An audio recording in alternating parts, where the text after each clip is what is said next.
Hey guys, here we are at 14th part of the story.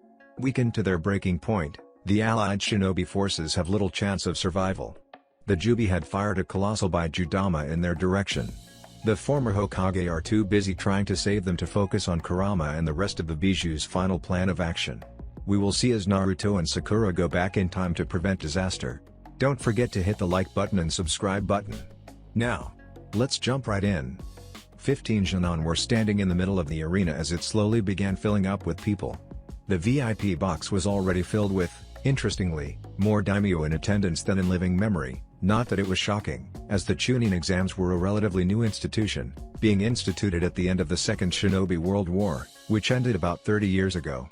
In the cage box, the Sandaime Hokage, Sarutobi Hiruzen sat with the Sandaime Tsuchikage, Aniki, the Godai Mizukage, Terumi Mei, the Yondaime Reikage, and the Yondaime Kazekage, Raza. The presence of all Gokage was a bit nerve-wracking to many of the spectators and some of the participants. The absence of Uzumaki Naruto also drew much speculation. He was after all the proctor, and time was nearing the start of the exams. At 5 minutes to noon, a massive plume of smoke appeared in the middle of the stadium. When the smoke cleared, a large green toad was seen standing there with Naruto sitting on its head. Standing up, Naruto said, "Sorry for being nearly late, but I had a last-minute meeting with the Toad boss. Anyway, welcome to the finals of the Chunin exams. This year, it will be a 3-day affair with an exhibition match between the legendary AB combo from Kumo and myself on the 3rd day right before the finals. Everyone, please enjoy the exams. Now it is time for the first match between Yamanaka Ino and Rock Lee. Will everyone except the two mentioned please leave the arena?" Within moments, Naruto had jumped down from the toad as it disappeared in another burst of smoke. When the smoke cleared, only Ino and Lee were left in the arena. The other participants found themselves in the participants' waiting box. This will be a no-holds-barred match with killing forbidden. The match will be declared over if one or both participants are unable to continue, or I say so. Begin. Ino, knowing that Lee had the advantage against her in taijutsu, didn't waste any time. Focusing her not-so-menial mental faculties, she released a destructive wave of telekinetic energy at Lee as she took the air, to the astonishment of both ninja and civilian alike. Lee frowned as he was thrown back from the powerful attack, but with a subtle application of air bending, was easily able to deaden the blow and land back on his feet without much disorientation. Using the cloud of dust as cover, Lee conjured a ball of compressed wind and threw it at the floating Ino. Ino didn't even blink as she caught the spinning orb of wind between the palm of her hands and crushed the technique with ease. Bending the released winds to her will, Ino launched a stream of fast-flowing winds into the dust cloud, dissipating it and revealing Lee sitting on a ball of swirling winds. Manipulating the ball of winds below him, Lee easily evaded the stream of wind before causing the ball to explode upwards, throwing the taijutsu expert at the surprised Ino. Lee grinned as he appeared in front of Ino and threw a punch only for Ino to easily dodge by floating to the side and retaliating with a fist engulfed in swirling winds. Lee's eyes widened in surprise as he raised his arms in front of his face just as Ino's fist struck him. An explosion of winds threw the green-clad Genin back from the Yamanaka heiress, a little worse for wear. As Lee flew away towards the arena walls, he manipulated the winds to correct his posture and cushion him, allowing him to softly crash into the wall and rebound with a burst of wind, catching Ino by surprise. The spectators watched in shock, awe and excitement as the two airbenders battled it out. It was truly a sight. The high-speed battle in the air between a girl, who could float, and a boy, who could command the very winds to level the playing field, was truly impossible to describe with words. Each clash left the spectators gripping the edge of their seats as the two Genin battled it out to prove their dominance and worth of being a Chunin. If one didn't know that the two young Genin were bending the air in various ways, one would say that the very gods were supporting them.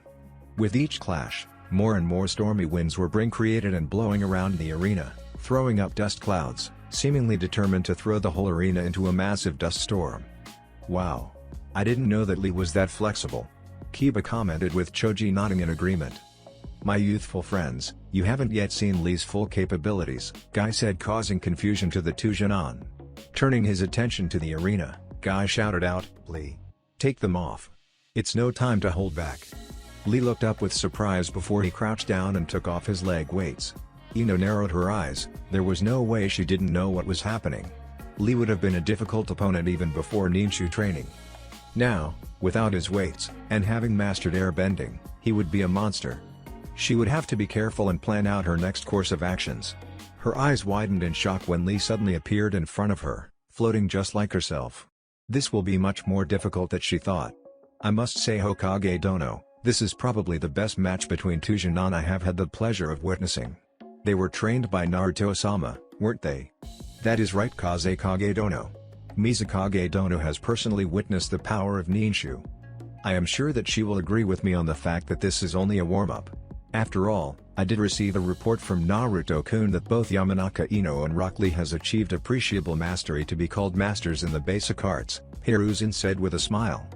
While I agree that the match will only get more intense, I doubt that either are using only basic skills. After all, I doubt flight is a basic skill. Because Naruto-sama told me that it takes quite the understanding of both oneself and the element of air to learn levitation. Mei commented, getting a nod from Hiruzen. Oh. She is going to be feeling that, no matter how much air she used to cushion the impact. He commented as Ino crashed into the ground with an audible thump. As everyone stared at the cloud of dust in anticipation, a fierce cry rang out, followed by the dust cloud being literally ripped apart and dissipated as a wave of psionic energy erupted from the young beauty.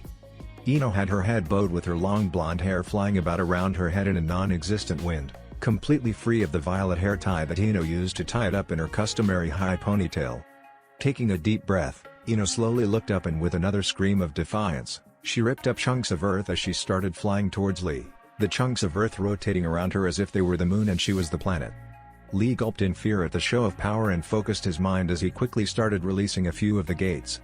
The shouts of Kaimon, Kai, Kumin, Kai and Simon, Kai were heard as Lee's skin turned a deep red, his muscles bulged and a green aura formed around him. Just as Ino and her fake moons reached the green-clad Genin, Lee burst into motion. With the grace of a swan and the speed of a swift, Lee weaved through the floating pieces of rock and struck out at Ino with swift and strong punches.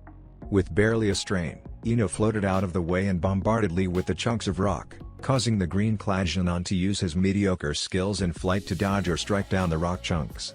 While Lee was distracted by the chunks of floating rock, Ino closed her eyes and focused her formidable mind on her next move. Lee destroyed the last chunk of rock and turned only to face against 5 copies of Ino. Lee frowned. He knew that Ino despised the Bunshin no Jutsu and didn't bother to learn any other more advanced version of it.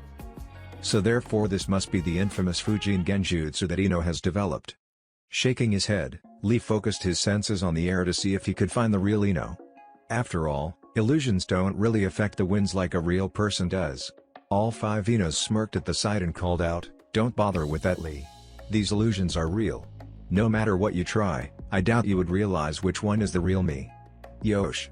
"But if I don't try, then it would be all the more unyouthful of me, my youthful opponent," Lee exclaimed before he suddenly rushing the 5 Inos with an excited grin. "What the hell are they feeding you guys?" Samui exclaimed in shock. The battle she and her fellow Chunin exam candidates were witnessing was truly awe-inspiring. Konohamaru chuckled and cried out, "Shishu's training is as effective as it is hard. Not to mention that the troublesome blonde knows how to motivate." Shikamaru commented lazily, getting a night twitch from Samui. She was really happy that Sasuke wasn't a lazy bum like the Nara heir. Then there's the fact that we are ourselves motivated to surpass preconceived notions of our limits. If Naruto can reach such a level without much help, then we should be able to as well, don't you think so? Sasuke commented with a smirk. "Oh, that has got to hurt." Swearan commented as another Ino suddenly appeared behind Lee and chopped his neck with a knife hand strike covered in writhing winds. Lee fell from the skies like a sack of potatoes. Right before he could crash, Naruto appeared and caught him. Laying the green-clad Genin on the ground, Naruto stood up and declared, "Winner by knockout, Yamanaka Ino." The stadium erupted in cheers at the amazing match between the two Genin as Arianen rushed to carry the unconscious Genin away. "There will be 5 minutes break while the arena is being repaired," Naruto declared, getting a sheepish smile from Ino. "That was surprisingly fast." Kurenai commented, getting a nod from Anko. "Well, what do you expect? Both are masters of the wind. Hey Asuma, it seems that you are no longer the premier wind master in Konoha." "Laugh it up, Anko, but ninjutsu shouldn't be compared with ninjutsu," Asuma stated with annoyance.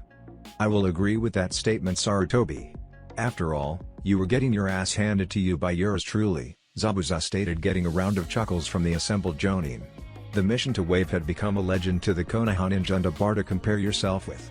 "Will Ni Samui and Nara Shikamaru please come down to the arena?" "Ah, Finally, the match I have been waiting for. Asuma commented with eagerness. Samui was leaving the waiting area when Sasuke walked up to her and whispered, "Don't underestimate the lazy bum. He is far more dangerous than one would expect, especially with the training he received from Naruto." Samui looked surprised at the sudden warning but nodded in appreciation. She was a bit torn as Shikamaru was also a candidate for her political marriage, but with his lazy behavior and complete apathy, she decided that it was not worth it to select him.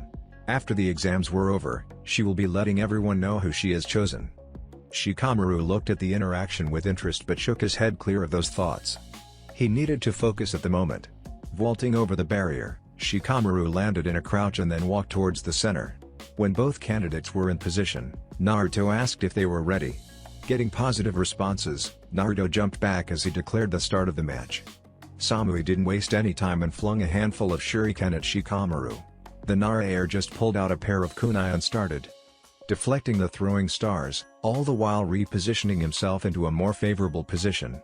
It was too bad that the arena was too large for his water storage scrolls to be useful. Luckily, his opponent didn't know of his family's hidden jutsu nor his other trump card. Samui narrowed her eyes as Shikamaru kept moving towards the small copse of trees in the arena.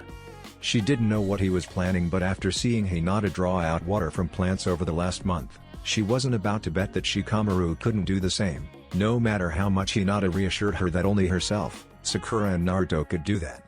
Taking a deep breath, Samui charged forward as she unsheathed her katana and engulfed the blade in Raten chakra.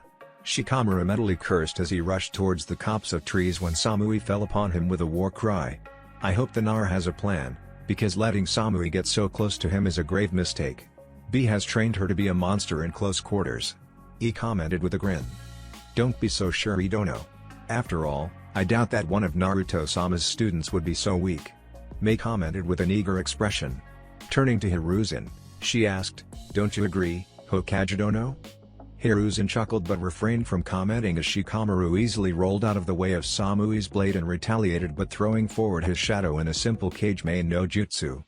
Samui saw the danger and caused the chakra flow on her blade to spark and release a flash of light, allowing the girl the time to jump away from the reach of the technique, only to curse as she realized that the hidden jutsu was just a feint. Shikamaru's true plan was completely different. Hiruzen smiled and said, "It seems that young Samui has understood Shikamaru-kun's plan. It is all over now. If only Samui-chan was a long-range fighter.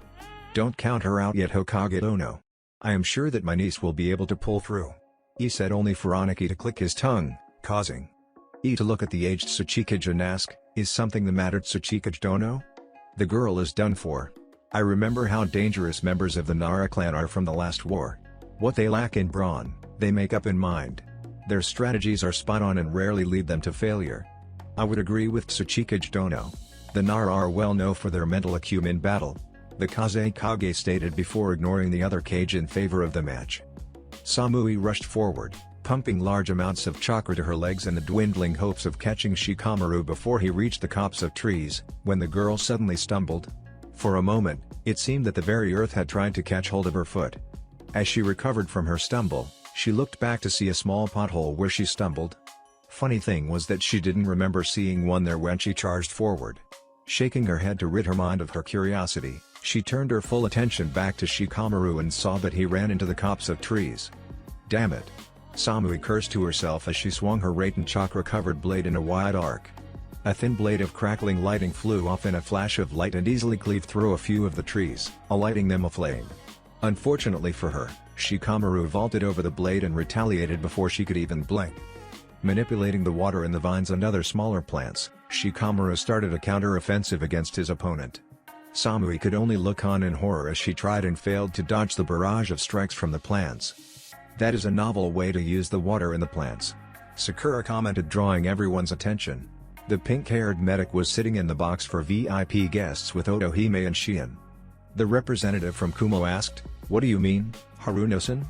Sakura was a bit surprised at how easily she was recognized, but shook it away to ponder later. Taking a deep breath, she explained, "Shikamaru is manipulating the water in the plants like I would manipulate the blood of my enemy. As a result, it would seem that Shikamaru is using a limited version of the Senju Hashirama-sama's Makuten. Let me be clear, if there are no plants in the vicinity of Shikamaru, he would be quite easily disarmed. Now why don't we focus on the match before it suddenly comes to an end? The Kuma representative along with others who were focusing on the conversation nodded as they turned away and focused back on the match. In the short while they were distracted, Samui had made it quite close to the Nara era but was sporting quite a collection nasty gashes and bruises. A particular bad cut over her right eye was bleeding quite profusely and seemed to be obscuring her vision a bit. A deep sigh of sadness drew everyone's attention to the large, dark-skinned man with sunglasses and a bandana over his head. The Hichibi Jinchuriki was quite depressed at the turn of events. "Are you alright, B-san?" B shook his head and said, "Not to worry, Miss Seven, Kirabai is still in heaven. He is just sad that Samui forgot all of Kirabai's warning, so her defeat is going to be humbling." Fu just nodded, and again, though, why did it have to be her to escort her fellow Jinchuriki around Konoha? Yugito, Roshi and Utakata were alright, but Han just gave her the wrong vibes and Kirabai was plain annoying with his rapping. She really pitied Gyuki for having to put up with him. A sudden shout of pain drew her attention. Looking at the arena floor, she saw that Samui's left leg was caught in a vice-like grip between two pillars of thick rock. "You can bend earth as well?" Samui asked in shock as Shikamaru chuckled. "That's right, though my mastery of earth is far less than water. Ninshu has opened up so many more strategies. Now forfeit, or I will be forced to knock you out." Samui struggled a bit, but seeing that it was futile and that the pressure on her leg kept increased to unbearable levels, Samui sighed and called out her forfeiture. Naruto appeared beside Samui and with a simple tap of his fingers, destroyed the stone pillars and released the defeated Kunoichi as he called out, "Winner by forfeit, Nara Shikamaru." The crowd cheered at the show of subtlety and strategy from the Nara era as both participants left the arena. "As the arena is fine, will Kaze Kagegara and Mikshu swear and please come down to the arena?" Both participants appeared in swirls of glittering dust. One, a yellowish silver and the other a bright azure pink. As the glittering dust storms abated, both Chunin candidates were glaring at each other with bloodthirsty grins. "Are both of you ready?" Getting nods of agreement, Naruto continued, "Then begin." As soon as Naruto disappeared from the arena, the ground around Suera erupted in towering pillars of sapphire blue crystal, protecting the girl from the wave of sand spears Gaara launched at her direction. The crystal pillars started to crack from the continuous barrage of heavy sand, causing Suera to growl and twist upon her heel, and using a bit of basic earth bending, dived into the ground as her pillars finally fell apart in a loud shattering sound.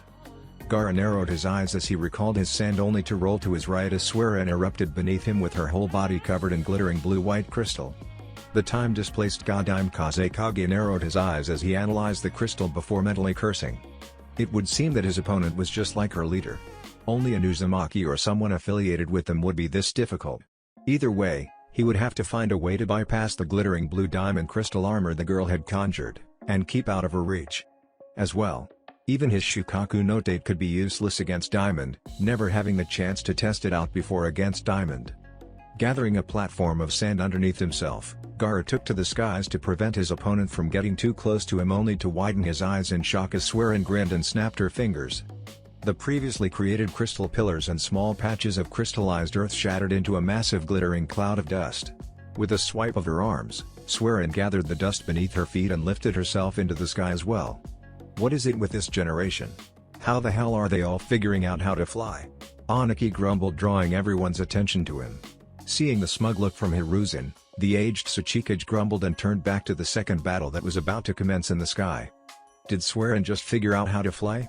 Kurenai asked in shock, getting similarly dumbfounded expressions from her fellow Jonin. After a few moments of silence, Kakashi spoke up, "Gaara, I can understand. He has the Ichibi to help guide him, but Suera must be a genius to be able to decipher and recreate the technique. Don't bother putting such labels on Uzu Ninja, Hotake. Besides, Suera Dono trained under Naruto-sama from the get-go, so it isn't surprising that she would be able to recreate a simple ninjutsu technique using Ninshu. After all, she only knows Ninshu along with a few basic ninjutsu." Demon said with a grin, causing the assembled Konoha ninja to nod in understanding. After all, those who started with Ninshu over ninjutsu seems to be mastering the art faster. "Quite. I want to see the battle between these two," Zabuza hissed in annoyance as Anka nodded in agreement with the Uzu Jonin. "That's right. I want to see the blood flow from those two." Everyone shook their heads at Anko's bloodthirsty smile and focused on the battle that was about to escalate. Gaara and Suera stared at each other with emotionless expressions, waiting for the other to move first. After what seemed like hours, Both twitched as massive waves of crystal dust and sand crashed against each other. Tentacles of sand were countered by tentacles of glittering crystal dust. This continued for a few moments before the sand and crystal dust withdrew to hover behind their respective wielders. "I must accept that you are good, but can you keep up?" Gaara called out as a bloodthirsty grin appeared on his face. Swearin grinned in return as she raised her hands and gestured with them. Gaara blinked in surprise as the crystal dust congealed into hundreds of small spikes and flew towards him. Not to be outdone, Gaara raised his arms and clasped his hands in the ram seal. The sand flowed around him and collected into a statue of Shukaku with his arms outstretched to the sides. Swearin smirked as she brought her hands into the snake seal and pulsed her chakra. "Damn. This isn't going to end well for Gaara." Karen commented, getting a nod from Haku as both Uzuku no Ichi smirked. "What do you mean by that?"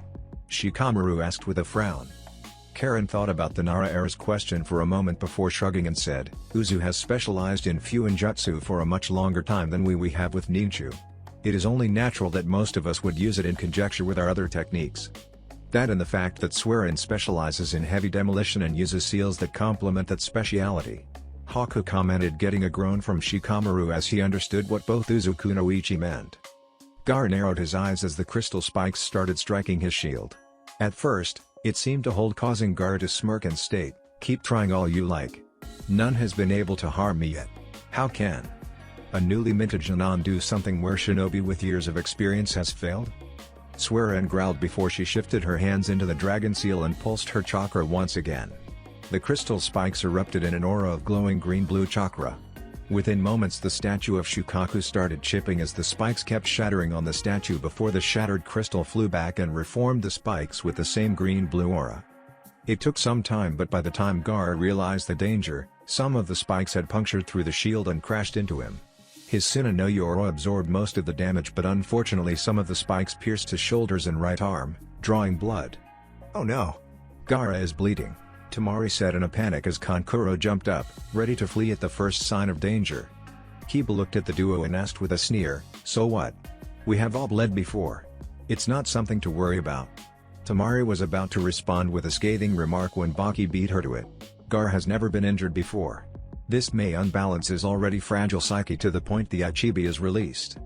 Normally Baki wouldn't have said such things, but since Gaara's status as a Jinchuriki wasn't really a secret, he could get away with releasing this information. Kiba nodded and simply commented, "Nothing to worry about then. After all, Naruto would take him down before Shukaku could even begin to rampage." Baki was a bit unnerved at the nonchalant behavior of the Konoha Jonin but shook it of his overconfidence. Besides, it wasn't a big secret that Uzumaki Naruto-sama had defeated multiple Jinchuriki without using his own bijou. Gaara felt the blood flow down his arms and torso, causing him to grimace in pain. Swearin took this chance to taunt Gaara, "It seems that this newly minted Jonin is superior to all of you for your previous opponents. Does it hurt?" Gaara narrowed his eyes as he growled before drawing in all the sand to form a near impenetrable sphere. Within the sphere, red chakra bubbled over his skin as the injuries started to rapidly heal. Swearin didn't know what Gaara had planned, so she charged forward and struck at the sand with a few palm strikes. To anyone else, it would have been a futile endeavor, but to Swearin, who had adequate mastery in bending sand to her will, each strike displaced massive amounts of sand. With the rapid strikes, Swearin quickly carved a deep furrow into the sand sphere and revealed a hidden Gaara. Swearin was about to push forward when she felt something was wrong. Before she knew it, the sand around Gaara had flown around and encompassed her completely, leaving only her head free. Swearin smirked and said, "This can't hold me. I can easily bend the sand to my will. We shall see." Gaara simply stated as the red chakra cloak bubbled over his form. Gaara moved his floating sand platform to the restrained Swearin and touched it as blue lines appeared on the chakra cloak. The blue line spread down his arms until the whole of the sand holding Swearin was covered in an intricate blue ceiling pattern. When it was finished, Gaara grinned and said, "You taunt too much. Did anyone ever tell you that? Anyway, those are cursed seals designed by Shukaku himself. They will damage your chakra coils if you try to free yourself. Give up. Your defeat is inevitable." Swearin physical struggled for a moment before slumping her head and called out, "Proctor, I forfeit." Naruto appeared and declared Gaara the victor, causing Gaara to nod and disperse the seals and recollection the sand into his gourd before heading back to the competitor's box with Swearin. "Both are good, but your son was spectacular, Kazekage Ono. I would recommend a promotion." E said, getting a nod of agreement from Hiruzen and Oniki. Mei decided not to comment. The Kazekage gave a non-committal nod as he watched the arena with the precision of a hawk. The other 4 Kage narrowed their eyes but decided to ignore his rudeness. Will Kamizuru Kurotsuchi and Sarutobi Konohamaru please come down to the arena? Finally my turn, Konohamaru exclaimed with excitement before turning to Kurotsuchi and stated, don't go easy on me. Because, if you do, then don't hold me responsible for a humiliating defeat. Before Kurotsuchi could respond, Konohamaru had jumped over the barrier, and as he was about to crash, a jet of flames cushioned his landing, leaving a scorched patch of earth. Kurotsuchi narrowed her eyes and disappeared in a swirl of dust and reappeared in the middle of the arena in a puff of smoke. Are both participants ready? Kurotsuchi and Konohamaru nodded, getting into their respective taijutsu stances and waited for the match to begin. Then, begin. Kurotsuchi jumped back, weaving hand seals before cupping her hands in front of her mouth, and breathed a wave of a gray fluid as she called out, Yotan, Sekigyo no Jutsu. Konohamaru just smirked as he raised a wall of rock to intercept the technique as he himself twisted upon his heels and drilled into the earth, disappearing from view. Kurotsuchi growled at how easily Konohamaru countered her technique and was about to charge forward when she felt the ground trembling underneath her feet. Jumping back, she was shocked to see Konohamaru burst out of the ground, intent on punching her under the jaw.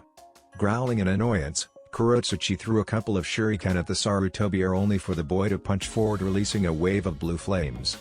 The flames engulfed the shuriken and instantly turned them to molten slag and rushed forward to engulf the Iwa princess, to the horror of her teammates, only to be replaced by a scorched log. Blue flames. Is that even possible without using high-intensity katan combined with focused futon? E exclaimed in shock, with Oniki nodding in agreement. Raza ignored the banter in favor of analyzing the battle.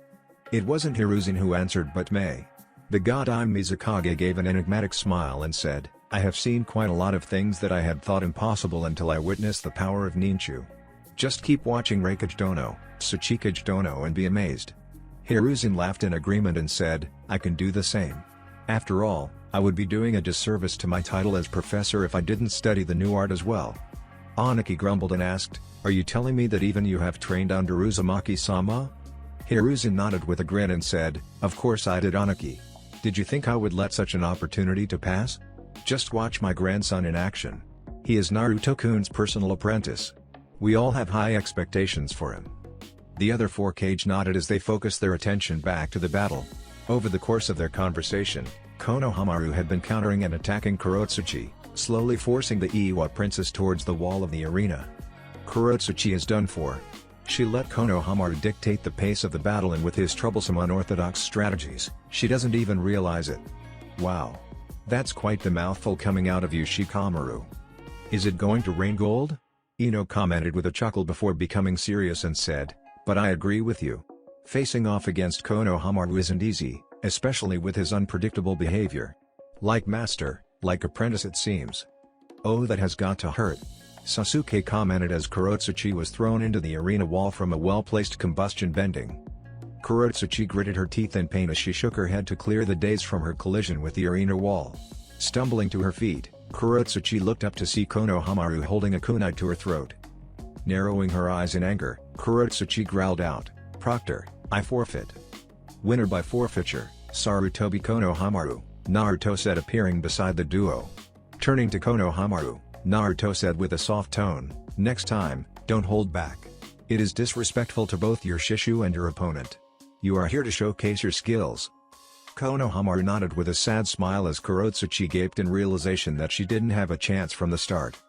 Shaking her head to rid herself of the self-loathing she felt towards her skills, Kurotsuchi bowed to Konohamaru and vanished in a swirl of dust.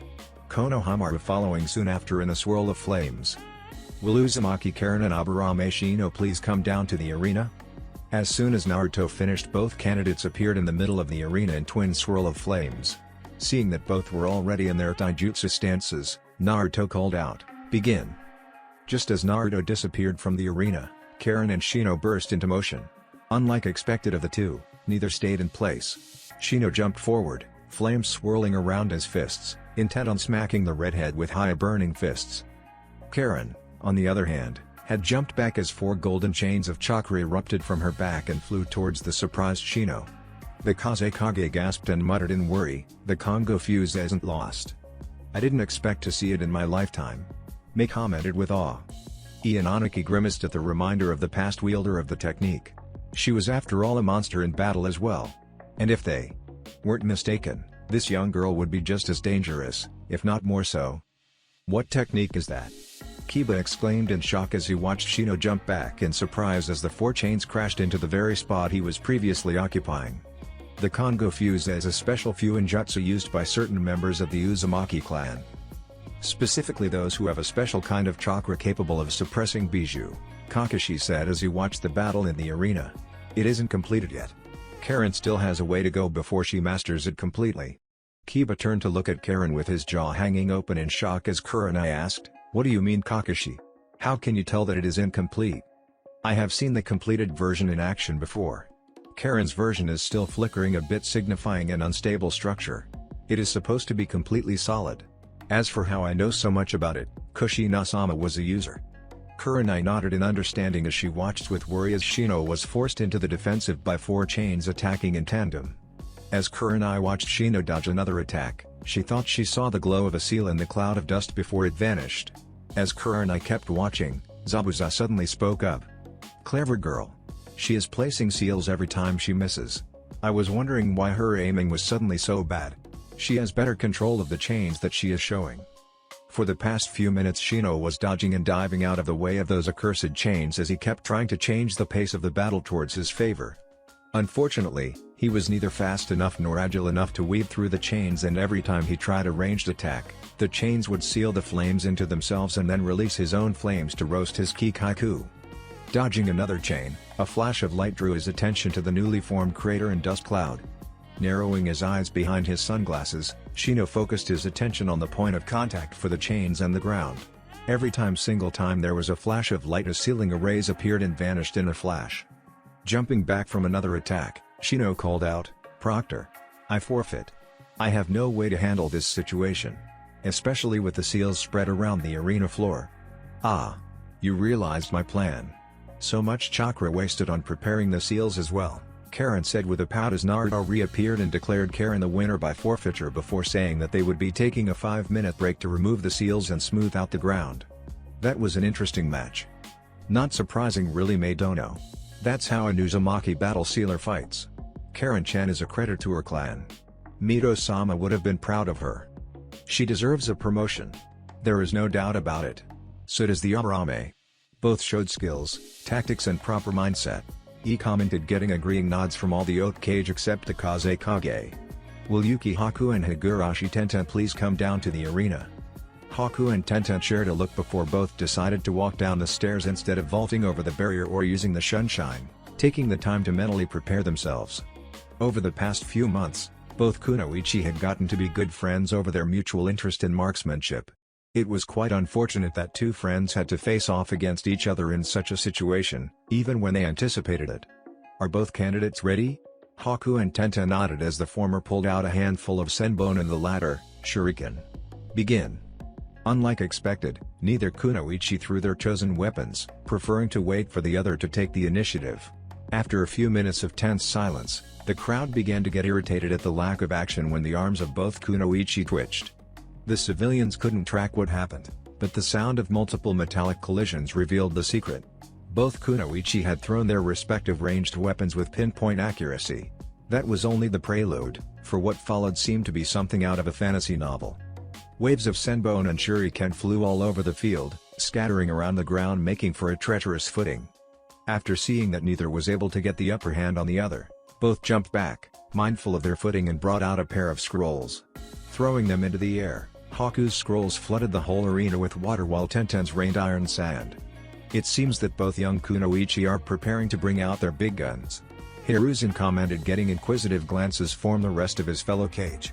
Seeing the glances, Hiruzen elaborated, "As you've already realized, Ninshu is becoming the staple for the new generation. Both Haku-chan and Tenten-chan are quite well versed in their respective Ninshu elements. Those scrolls are their way of always carrying their main weapons." "Water and metal?" Aniki asked with a questioning frown. Hiruzen nodded as he noticed the rather lackluster reaction from the Kazekage. The other three Kage narrowed their eyes at the Kazekage, but the veiled Kage didn't seem to notice. Mei subtly motioned her head towards the Kazekage, drawing her fellow Kage's attention as she asked, "Are you not affected by the fact that the ability to bend metal dust is no longer a secret to only your clan Kazekage Dono?" The Kazekage narrowed his eyes and said, "As Naruto-sama once said, Ninchu and Ninjutsu are as different as are the sky and the earth. There is no comparing them, especially since the sky encompasses the earth.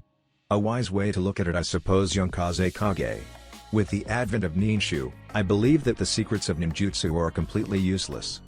After all, if rumors are to be believed, young Haruno Sakura-san would easily be able to rival Roshi in full Bijou mode just by the virtue of her skills in bending lava and blood," Aniki said with a grimace. "I would not doubt it, not after the massacre she did in Kiri. A massacre I personally witnessed," Mei admitted with a smile. A smile that didn't reach her eyes. "This just keeps escalating," Samui commented with a frown. "Not surprising at all.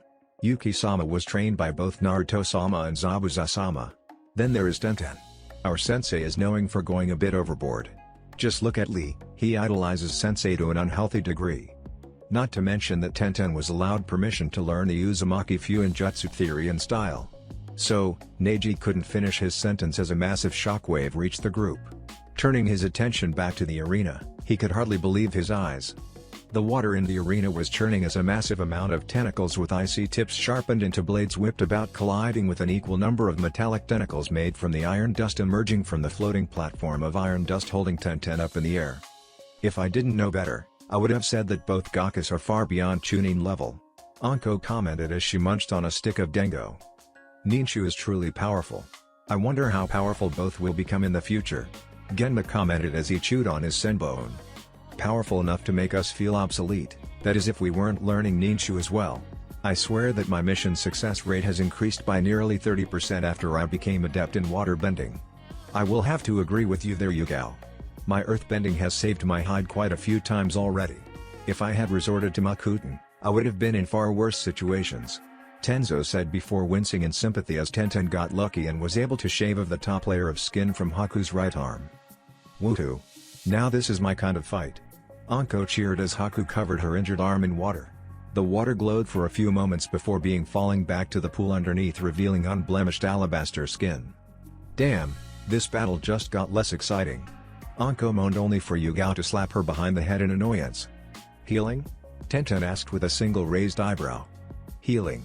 Haku nodded as she manipulated the water beneath her to carry he towards her opponent in a massive wave. Tenten silently cursed as she brought the iron dust together around her into a compact sphere, hoping to stave off most of the damage. As the wave crashed down upon her, the sphere shuddered and Tenten could feel herself getting a little wet, but decided that it was inconvenient but inconsequential. Haku grinned as she suddenly flash froze the water, causing the previously believed to be impenetrable metal sphere to form cracks before the ice suddenly turned to steam and then flash froze again. This repeated a couple of more times before, with a loud cracking sound, the sphere shattered into motes of glittering silvery black dust, leaving behind a surprised and shocked Tenten. Before the budding metal bender and weapons mistress even realized it, she was trapped in a sphere of water which quickly froze into ice with only her head free. "Give up, Tenten. I doubt you are good enough to be able to psychically control your metal dust. Don't force my hand." Tenten struggled for a few moments before sighing and said, "Proctor, I forfeit." Winner by forfeiture, Yuki Haku. "We shall now take a 5 minutes break while the arena is brought back to optimal conditions," Naruto declared as he melted the ice around Tenten before a translucent barrier formed around the three of them before he vanished both Kunoichi. Both showed skills to be Chunin, but only the Yuki showed the mindset to be one. "Don't you agree?" Mei said with a frown. "I totally agree with you, Meidono," he said with the Kazekage nodding in agreement. Aniki grunted before stating that he wouldn't make any comments until he had seen the Yuki in action a second time, though he agreed with their belief that Tenten doesn't deserve promotion yet. "I would also like to reserve judgment for a bit longer on Haku-chan, but you are right that Tenten-chan isn't fully ready for the burdens of being a Chunin Kunoichi. Will Hyuga Neji and Hyuga Hinata please come down to the arena?" 5 minutes are already over?" he asked in surprise as he watched the two cousins from the prestigious clan walk up to the center of the arena. Both Neji and Hinata silently stood, the former rigid and the latter relaxed, as they waited for the match to begin. When they were asked if they were ready, both nodded and stepped into their respective taijutsu stances. Neji got into the standard Juken stance while Hinata got into a heavily modified stance that she was developing to complement her water ninju. Begin. Neji rushed forward and started striking at Hinata with the tips of his index and ring finger. Hinata dodged and redirected the blows with the grace of a professional dancer before, suddenly, she coiled her arms back before letting them spring forth with the power and accuracy of a cobra.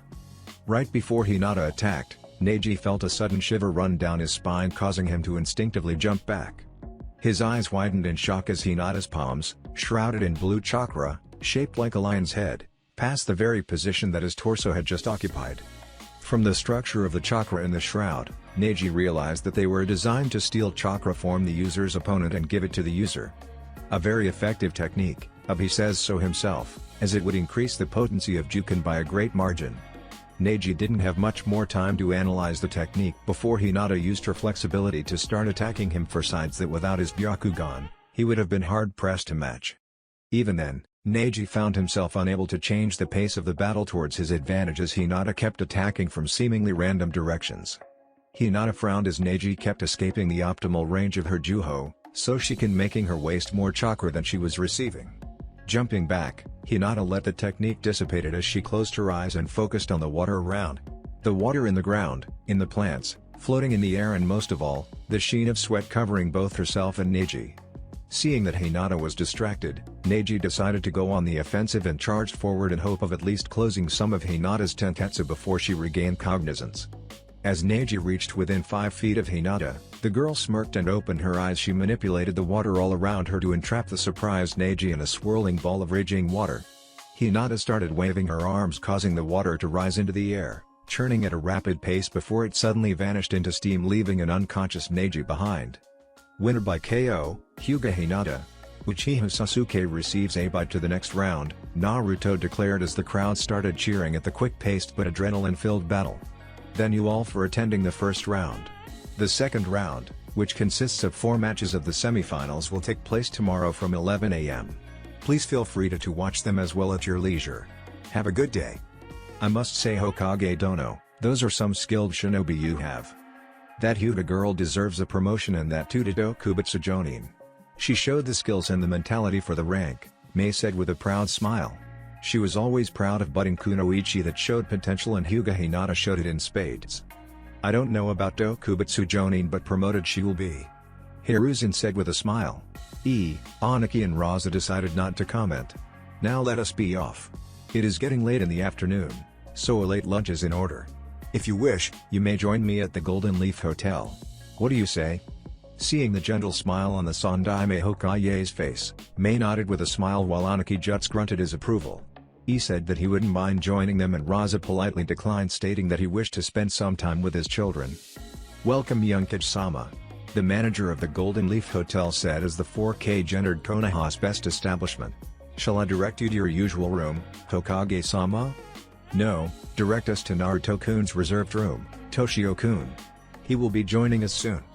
Toshio nodded with a bow and, bidding the 4K to follow, walked up the flight of stairs to his right for 3 floors before coming to a stop in front of a pair of large ornate doors made of red lacquered wood engraved with gold.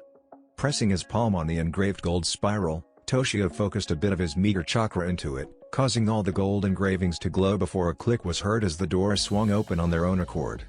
Turning to the Yunkage, Toshio smiled and said, Naruto-sama has had all the security seals updated so that only authorized personnel would be able to activate them, which includes Naruto-sama and his present heir. Naruto-sama doesn't do things by half, does he? Mei asked with a smile. That he doesn't, Mizukage-sama. Please enter and take any seat. A waiter will be with you shortly, and while you wait for Naruto-sama, may I suggest sampling the legendary Myobakuzen sake? Naruto-sama has been able to set up a small deal between us and Myobakuzen. I am told it is to die for. And the strongest sake in existence. You should be careful, if you plan to partake in it, Mizukage-sama. Sakura commented as she walked up with Naruto, Otohime, Shion, and Hinata. All 4 were wearing simple casual kimono, but the silky texture and the vibrancy of the embroidery revealed that the kimono were in fact extremely expensive. Sakura was wearing a simple pair of jeweled earrings made of gold and glowing pink crystal. Otohime and Shion had pulled up their long hair into intricate knots held in place by a bejeweled jade comb and jade chopsticks respectively. Hinata had pulled up her hair in a ponytail held together by a ribbon of pink pearls, a gift for Otohime of doing so well against Neji. So the rumors are true then. Only the most hardcore of drinkers and Jinchuriki could even hope to consume more than a single saucer of Myobakuzen sake? Aniki asked with interest. Naruto nodded in agreement as he and his group greeted the 4-Kage before commenting, "It seems that Kurotsuchi didn't come. I was hoping to hold a conversation with her about her match. I am afraid not. Uzumaki don't know. I would wager a guess that she feels embarrassed at her, on her mind, less than stellar performance. She was always such a hard-headed child." "Aren't we all?" Naruto said with a grin as everyone situated themselves around the large table. The 4-Kage on one side with Naruto and the girls on the other. "Toshio-san, I would like to sample some of the Myobakuzen sake, if you wouldn't mind." "Immediately Mizukage-sama," Toshio said as he left in a hurry. A few minutes later, a woman dressed in an expensive kimono commonly seen to be worn by royal servants walked in with a tray filled with Sakazuki saucers and a bottle of Myobakuzen sake. Pouring some sake into all of the saucers, she placed them in front of the seated party before bowing and moving aside to wait for the distinguished group to order. Taking a sip from his saucer, Hiruzen asked, "Karen-chan didn't come with you?" "Unfortunately no. She decided to train some more with her Kongo Fusa and her ability to apply seals through them. She was a bit annoyed that Shino realized her plan and gave up. Zabuza and Tsunade Buchan seems to have rubbed off on her. She is becoming a perfectionist with her techniques." Naruto commented only for Sakura to snicker. Realizing that the Kage were staring at her in curiosity, she suppressed her urge to keep snickering and said by way of explanation, "Naruto is just as much a perfectionist. I think it is an Uzumaki thing as even Mokusama seems to be like that." Hiruzen smiled and said, "I will have to agree with you there, Sakura-chan. I believe that it is really an Uzumaki thing as I had seen Mito-sama do the same thing." After that, the room was filled with small talk as they ordered their food and waited for it to be served. After the food had arrived and the doors were sealed, Naruto suddenly turned serious as Otohime, Shien and Hinata were engulfed in puffs of smoke. When the smoke dissipated, Jiraiya, Tsunade and Zabuza were sitting there with frowns on their faces. "Glad you two could join us. Now what did you wish to inform us, Naruto-kun?" Hiruzen asked with a frown. "Raza is an Edo Tensei. Orochimaru has changed his plans from what we know. He may include more than the deceased 3 Hokage in the battle as Edo Tensei. If that happens, I would like it if you all would carry a seal for me." All 4-Kage nodded as Jiraiya and Tsunade frown deepened. Zabuza quietly sat there waiting for his orders. All 4-Kage nodded, causing Naruto to smile and nod to Zabuza. The former master of the Kubi Karabocho nodded as he passed the 4-Kage a stack of seals each.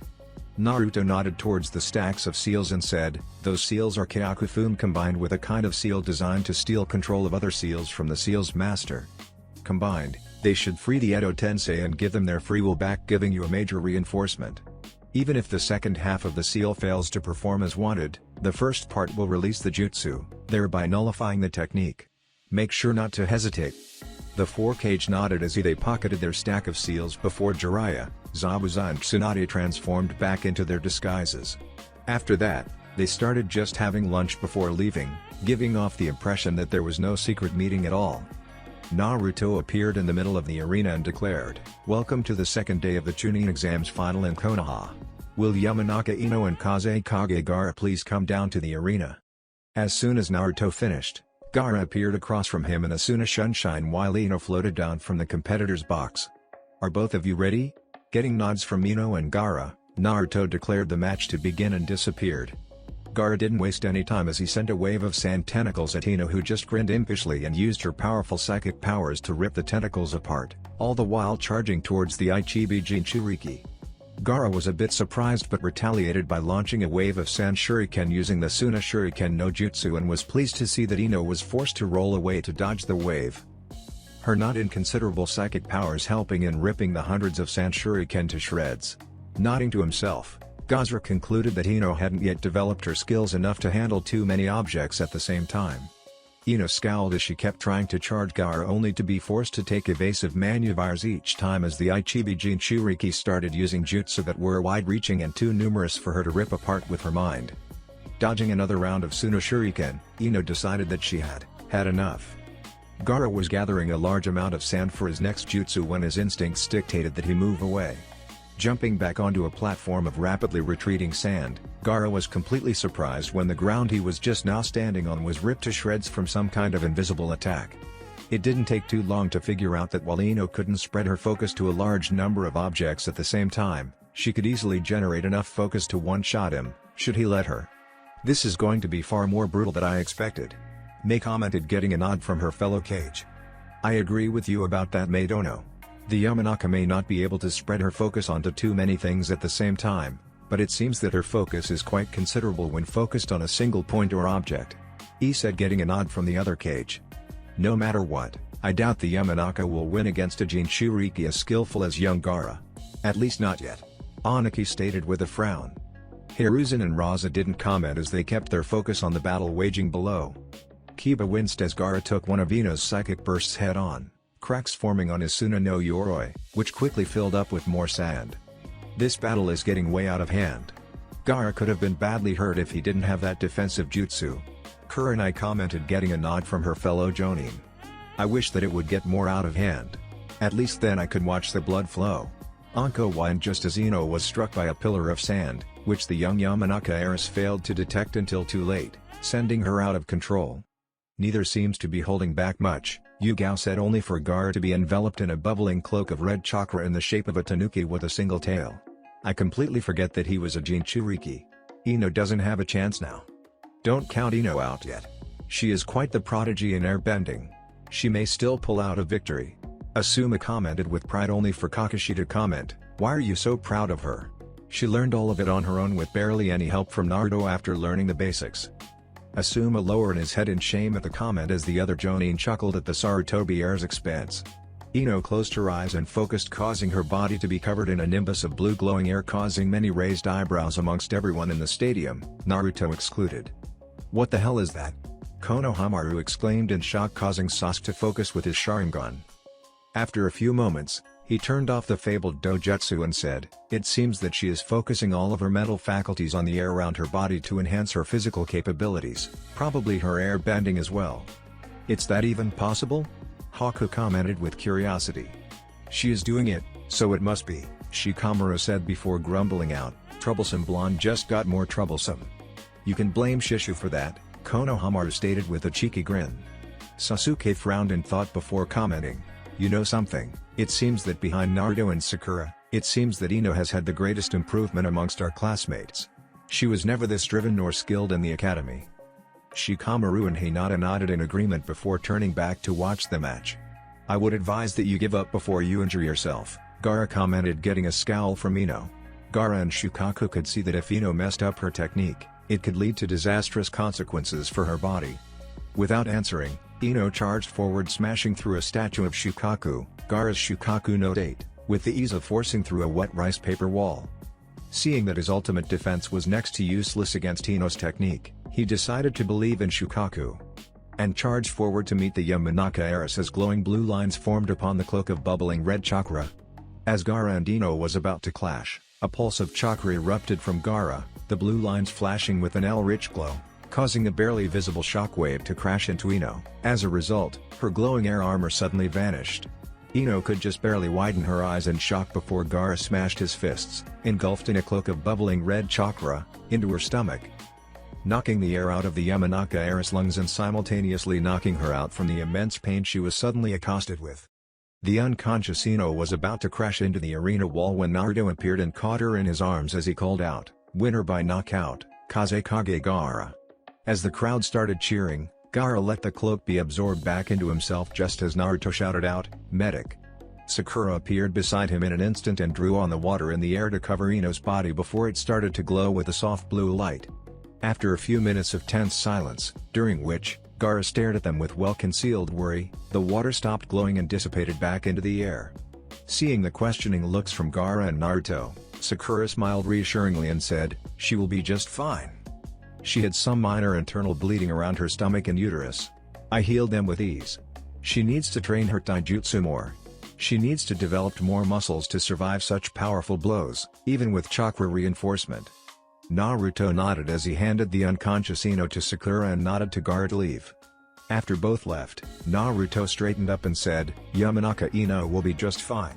Now will Nara Shikamaru and Sarutobi Konohamaru please come down to the arena? Konohamaru flashed the nervous Nara an excited grin and jumped over the barrier. Shikamaru shook his head as he approached the barrier. Taking a deep breath, Shikamaru shouted out, "Proctor, I forfeit. My skill set is wholly unsuited to combat against Konohamaru. I feel that getting injured needlessly is foolish." Normally, he would have just forfeited just out of laziness, but this time, he had a proper reason. With the warning of war coming to Konoha, Shikamaru knew that he would need to do his part, so why put his life at jeopardy from unnecessary injuries? Besides, fighting Konohamaru would only get him sent to the infirmary with severe burns and bruises, not to mention that there was also the possibility of being electrocuted. Winner by forfeiture, Sarutobi Konohamaru, Naruto declared as Konohamaru groaned in annoyance and the crowd shouted out their displeasure. As Konohamaru walked up to the competitor's box and the crowd settled down, Naruto shouted out, "Will Uzumaki, Karen and Hyuga Hinata please come down to the arena?"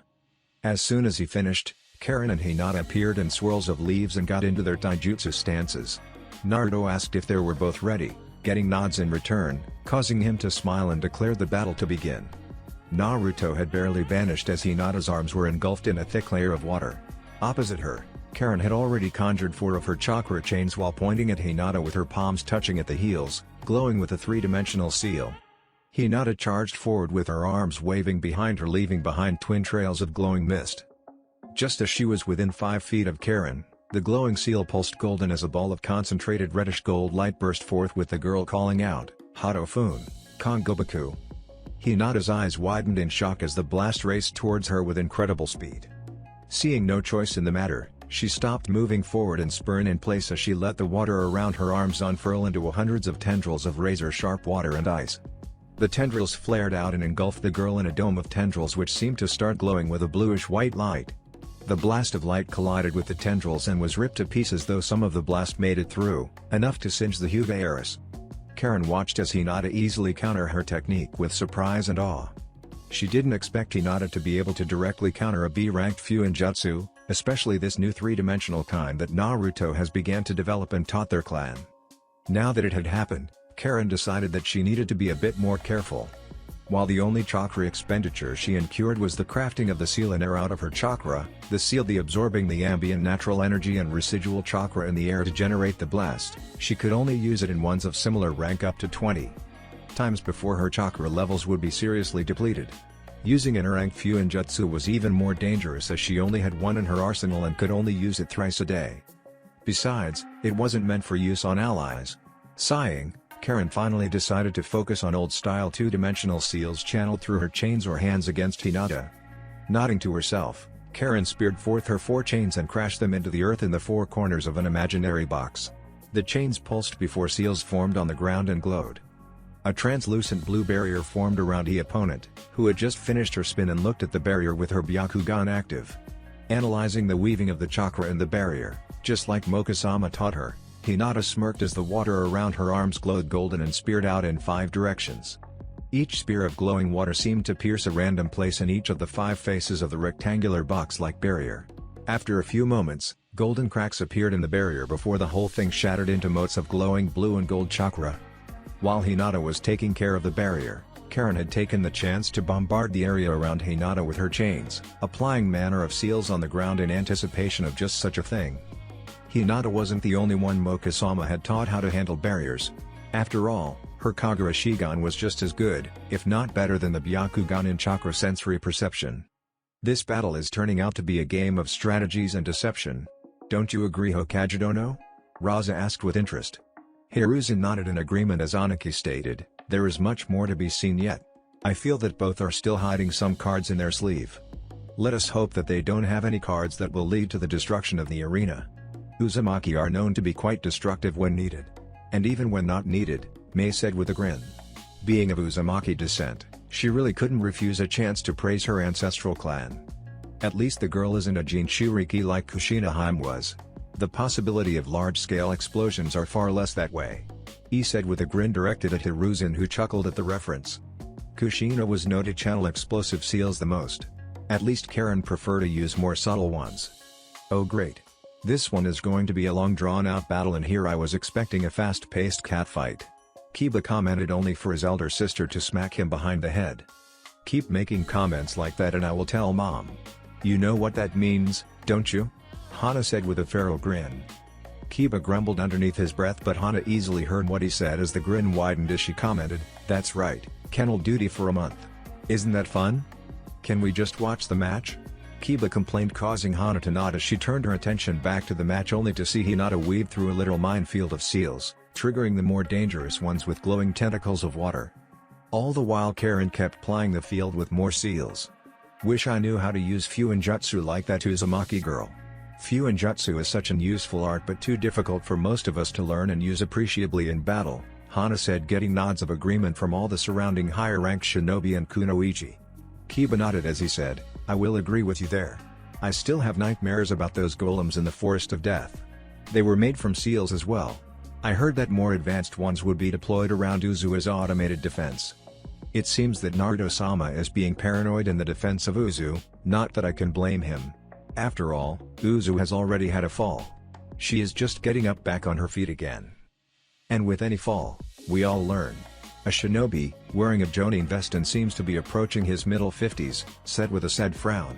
The man was a veteran, that was clear, a veteran who had seen the fall of Uzu and remembered the Uzumaki in action. "I must say, Karen, your skills in Fuinjutsu are quite frightening," Hinata said as she jumped back from a seal, simultaneously piercing it with a glowing strand of water, causing the seal to glow yellow and fade.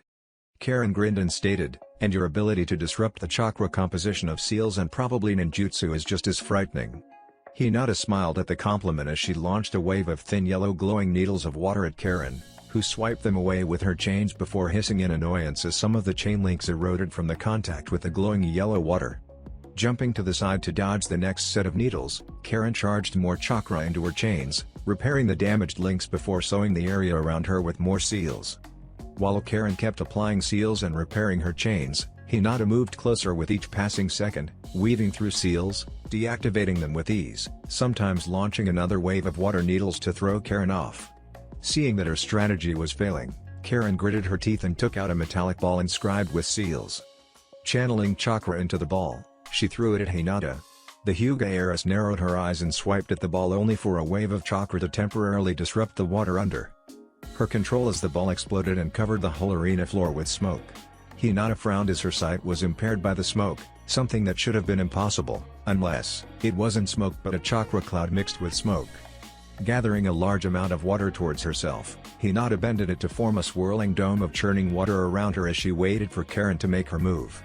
What is Karen planning? And why is Hinata suddenly on the defensive? She should be able to easily see through this thin smoke cloud. Sakura commented to herself as Otohime and Shion just sat there watched with confusion. Could it be that Karen used some kind of seal with the ball? Otohime asked with a soft frown.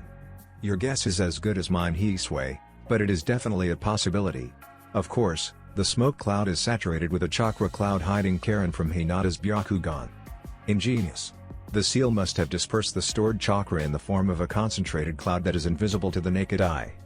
Those damn Uzumaki never take the easy way, do they? Sakura said with a smile, getting a smile and nod from Otohime and Shion. Shion may be new, but she had gotten to be good friends with both Karen, who was the present heiress and a princess of the Uzumaki, and Hinata, who would probably be her sister wife, that is if Shion herself accepted the marriage. Who do you think will win, Sakura-chan? Otohime asked, hoping for an unbiased opinion. Sakura had the habit of being extremely blunt when evaluating someone. Never did she embellish nor did she underrate it. Humming to herself for a moment, Sakura said, both are quite well matched, but I believe that Karen has the advantage. If Hinata slips up even a single moment, then it is over for her. Seals are just too dangerous and varied to take such a chance, Hisui-chan. Otohime nodded in understanding as they watched the cloud dissipate to reveal Karen holding another of her three-dimensional Fuinjutsu Shiki in between her palms. Thrusting her palms forward as she called out, Hadofun, Reikoho. A blast of compressed yellow lighting blasted out from between her palms at Hinata with a might roar, deafening many ears. Hinata's eyes widened in shock at the speed of the attack. Twisting upon her heels, Hinata conjured the barrier of yellow glowing strands of water again in hopes of striving off the technique, only for a pair of hands to erupt from underneath her and catch hold of her feet, causing her to trip. The last thing she saw before being engulfed in a massive electrical explosion was the smirk on the face of Karen's cage bunshine just as it popped from the surge of electricity. True blue Uzumaki-style execution. Both girls deserve a promotion, but Karen should be given Tokubutsu Jonin for her mastery in Senjutsu. He said, getting a nod from the rest of the Hokage. But does she have the stamina to be a Jonin? Mei asked with concern. It will be Naruto-sama's prerogative to promote her. If he believes that she deserves it, then good for her. Aniki stated as the smoke cleared, revealing an unconscious Hinata. Naruto appeared and declared, winner by knockout, Uzumaki Karen. Will Uchiha Sasuke and Yuki Haku please come down to the arena? As the medics took away Hinata to be treated and Karen rushed off to check on the Hyuga heiress, Sasuke and Haku appeared in the middle of the arena in swirls of flames and snow respectively.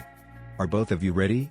Sasuke just grunted as he got into the opening stance of the interceptor fist, while Haku pulled out a few senbon and got into a more relaxed stance. Begin. Haku didn't waste any time as she threw her senbon at Sasuke as she jumped back to gain more space. Sasuke just smirked as he punched forward, releasing a wave of blistering yellow flames, causing the senbon to stop in their tracks. A sudden feeling of dread filled Sasuke's mind, causing him to instinctively dodge to the right, causing multiple small shards of sharpened ice to shatter on the ground behind his previous position. Rolling to his feet, Sasuke focused his mind jumped. At the apex of his jump, Sasuke released a concentrated stream of fire from his feet and fists, causing him to soar towards Haku. The beautiful Yuki clan head cursed as she was forced to roll away from the small pool of water she had unsealed, watching the pool be vaporized by the flames Sasuke released as he crashed into it. The sudden burst of steam hid the Uchiha heir from sight for a moment before multiple shuriken flew out of the steam cloud, covered in flames. Haku narrowed her eyes as she threw a few of her senbon at the flaming shuriken, deflecting them with ease before unsealing a very large scroll and unsealing its contents. A massive flood of water filled the arena, rising nearly a quarter way up the arena. It seems that the Uchiha heir is skilled enough to force the young Yuki to prepare for her main arsenal. Aniki commented, getting nods from the rest of the Hokage. The question is, will young Sasuke be able to keep up? He asked, directing the question to Hiruzen. Hiruzen shrugged as he stated with a nonchalant expression, who knows? His training in Ninshu I know about, but unfortunately, I have no knowledge of his mastery over his activated Sharingan. From what I heard, Naruto-kun personally helped him activate and train it. Not to mention that Sasuke-kun has quite a few different ninjutsu under his belt. Some from each of Raiden, Katen, and Doten. If he uses them judicially, he may just win yet. He doesn't use his ninjutsu much, does he? Raza asked, getting a nod from Hiruzen. But that doesn't mean that he is weak. I have seen his skills in taijutsu and ninshu. Mei commented offhandedly as she watched Sasuke launch himself towards Haku, flying on jets of flames, leaving streaks of steam wherever he passed. That's interesting. It seems that both Haku and Sasuke can move much faster than normal using their bending than they could using chakra reinforcement. Shino commented as he observed Haku bend the water underneath her to carry her away from Sasuke, all the while bending two thick tentacles of water to try and attack the flying Uchiha, who kept dissipating the tentacles with bursts of concentrated flames. That is true, but who will win? Will it be Sasuke or Haku? Tenten asked with a frown. This match was becoming far more exciting by the moment. Unsure, but I believe that Sasuke has a bit of an advantage here, Sai said with his usual emotionless tone. Why would you say that? Tenten asked with surprise. From her understanding, Haku had the advantage. If she was forced, like she herself did to her last round, then she would just bend the water to crash down on Sasuke. Now unless Sasuke had an impenetrable defense technique, he was done for. Sasuke has adequate mastery over a couple of uncommon Raiden jutsu. I also believe that he isn't using the Sharingan yet. That is his trump card after all. I believe that it would be more logical to watch than speculate, Shino said as Haku froze the water underneath her feet and bended the water around her to form 8 thick tentacles, waving around her in a defensive formation. I will have to say, you are good, Sasuke. Far too good for a rookie, Haku said with a grin. Sasuke smirked and said, and you surpassed my expectations for you. How about we stop this game of cat and mouse and get to real battle? Haku's grin widened as she said with a teasing tone, took the words right out of my mouth, Sasuke-kun. In a blink of an eye, water flowed all around Sasuke and froze to form multiple mirror-like constructs of ice. Sasuke looked at the dome of ice mirrors with interest as Haku walked up to one of the mirrors and simple fused with it. A reflection of Haku appeared on each mirror, causing Sasuke to blink in surprise before the water below him suddenly froze and erupted in spikes. Jumping height, Sasuke tried to blast his way out of the topmost mirror only for his eyes to widen in shock. The mirror was a bit warped from the flames, but the water quickly flowed back into place and froze again to reveal a completely unblemished mirror. You will need far hotter flames than that, Sasuke. This is my greatest technique. It was once a ninjutsu technique, a very chakra-intensive one. Now, I can create and maintain it with water bending while using my Kekai Genkai to merge with the ice. Behold the majesty of the Haijutsu, Makyo Hyoshu. Sasuke stared at the mirror in front of him in shock as Haku finished her speech and image flickered. It was only the fact that he was used to sparring with Naruto that his instincts warned him of the approaching attack. With reflex born of hours of surviving painstaking beatdowns, Sasuke twisted his body while activating his Sharingan. Damn, Haku has been holding out on us. She never revealed this technique. Swearin pouted in annoyance, getting a chuckle from Zabuza. Don't take it the wrong way, but Haku hates using this technique. Before learning Ninshu, it was both her trump card and her last resort, especially with the massive chakra expenditure needed to keep the technique active for appreciable amounts of time. It was enough to push me to my utmost to just survive. In fact, I believe that if you ask nicely, she will even help you develop a similar technique with your crystal. Swearin nodded with a smile before her eyes widened in shock. Turning to her, on again, off again. Sensei, she asked, she could push you to near defeat with it? Zabuza nodded with a grin, though his bandages hid it before turning back to the battle, or as he called it in his mind, massacre. After Sasuke dodged the fifth volley of Ice Senbon, Haku chuckled and said, "The fabled Sharingan really do live up to its name. I didn't expect you to be able to survive so many volleys without sustaining a single injury. Thanks for the compliment, but you haven't even seen what the Sharingan can really do," Sasuke said with a smirk as his right arm flashed forward and caught hold of Haku's arm. Haku's eyes widened in surprise just as a fist crashed into her stomach, causing all the air to be expelled from her lungs. Even disoriented, Haku's focus didn't falter, as the ice mirror stayed in existence. Jumping back from a follow-up kick, Haku got her breathing back under control and remerged with the mirror, causing Sasuke to smirk and taunt, "Hiding there won't help. You will after all have to exit to attack." Cold laughter filled the dome as Haku said, "What makes you say that? I don't need to leave to attack." With her piece said, a rain of ice senbon flew from all the mirrors at the same time. Sasuke seems to have made the mistake of underestimating Haku. Quite said, "Really, call it a remnant of my previous fangirl period, but I expected him to win." Ino commented from beside Shikamaru. "Huh, when did you get here?" Giving a stink eye to the Nara air, Ino said, "Right after the start of the match. Now just pay attention to the match, you lazy idiot." Shikamaru just shrugged as he focused his attention back to the battle. It seemed that Sasuke was being overwhelmed to the point that even his bending was being unable to keep up with the amount of senbon flying towards him. Sasuke closed his eyes and sighed in annoyance. He had really wished to keep this a secret, but it seems that Haku was just too good. Snapping his eyes open, the Tomoe in his Sharingan blended together to form into a collection of ellipses and curved black lines forming into a flower-like pattern. Haku watched as his Sharingan transformed into an unknown form right before the senbon struck him. She had made sure to target non-lethal areas, so she wasn't worried about his continued existence, but for some reason, a shiver ran down her spine. That foreboding feeling intensified when an explosion of chakra erupted from Sasuke just as the senbon struck. She watched in shock as Sasuke was entombed in the middle of a skeletal torso with wings and a Tengu mask made of violet chakra. It was only her honed instincts that prevented her from being grievous injured, as she had jumped out and away from the mirror just as a tsurugi made of the same purple chakra cleaved the lower level of mirrors in half. Sasuke turned to Haku with the chakra construct follow his gesture. Taking a single step, Sasuke rose into the air as the torso turned into a full-sized man in armor and Tengu mask with a tsurugi in each hand and two wings. "I must commend you, Yuki Haku, for you have pushed me to use one of my greatest techniques. Behold one of the powers bestowed by the Ion no Mangekyo Sharingan, Susanoo." Haku stared at the chakra construct with a dumbfounded expression, as did many other in the crowd. After a few moments, Haku shook her head and focused. Bending all the water underneath her, she tried to crash it into the Susanoo, only for Sasuke to dismiss one of the swords and conjure three Magatama-shaped constructs of chakra, which was promptly set ablaze in black flames and thrown at the massive wave of water with the call of "Yasakani Magatama." "I haven't seen a Susanoo since I faced off against Madara. Aniki exclaimed in shock. The other cage watched the battle with shock and awe as the three Magatama crashed into the wall of water and exploded, vaporizing the water and most of the remaining water in the arena as well. Haku was thrown back from the shockwave and crashed into the wall of the arena, already unconscious. Naruto appeared and after checking Haku's condition declared, winner by knockout, Uchiha Sasuke. Now tomorrow will be the finals, which will be a free-for-all amongst the 4 finalists. Before that, I once again remind you that a spar will occur between Kumo's AB combo and myself with certain restrictions placed upon all of us, no need to accidentally destroy the arena and with most of Konoha. Many chuckles filled the arena along with excited whispers as everyone was waiting to see the spar. After all, cage-level battles were generally private affairs due to them being so destructive. Now have a good day. With his piece said, Naruto picked up Haku and disappeared.